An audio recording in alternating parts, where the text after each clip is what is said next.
प्रियाला आता आयुष्यभर जेलमध्ये सडवेन मी, असं चक्क अर्जुन सायलीला म्हणालाय.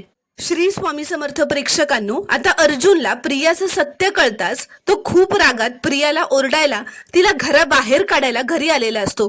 तो सगळ्यांना तिचं सत्य सांगून टाकणार असतो, पण सायली हळूच त्याचा हात पकडत त्याला शांत राहण्याचा इशारा देते. म्हणजेच ती सांगत असते की घरात एवढ्यात कोणालाही काहीही सांगू नका.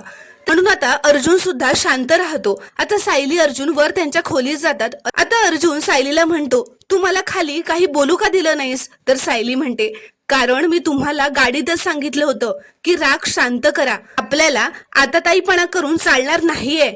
प्रिया तन्वी नाहीये हा तिचा मुखवटा आता फाटलाय आणि आपल्या सगळ्यांच्या कल्पने पलीकडची फसवणूक केली आहे तिने. त्यामुळे आता तिला कठोरातली कठोर शिक्षा व्हायलाच हवी. तर अर्जुन म्हणतो, हो ना, मग आता तुम्हाला गप्प का बसवलंस खाली? तर सायली म्हणते, कारण तुम्ही हे विसरताय की प्रिया कुठल्या पातळीची गुन्हेगार आहे.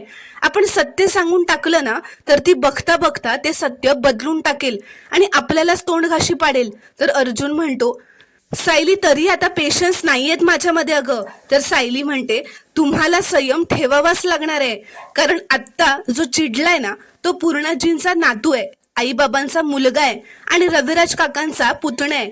त्याला हा अन्याय सहन होत नाहीये, त्यालाही फसवणूक सहन होत नाहीये.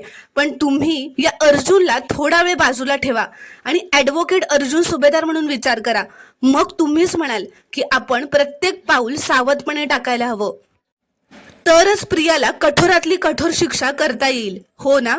तर अर्जुन म्हणतो, आणि तोपर्यंत त्या बाईला या घरात सहन करायचं, ते पण रोज?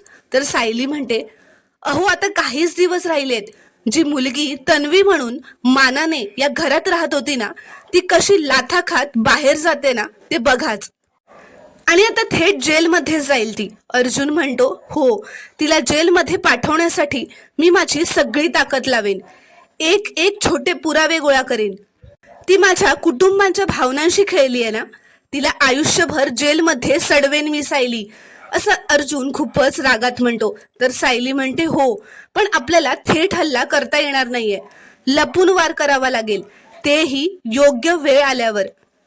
त्यामुळे आता राग शांत करा आणि शांतपणे झोपा, असं म्हणत सायलीने अर्जुनला आता शांत केलेलं असतं, समजावलेलं असतं. तर प्रेक्षकांनो, पुढील भागांमध्ये अर्जुन सायली एकत्र येऊन या प्रियाचा मुखवटा कसे सगळ्यांसमोर आणणार आणि तिला कसे जेलमध्ये पाठवणार हे पाहणं खूपच रोमांचक ठरणार आहे.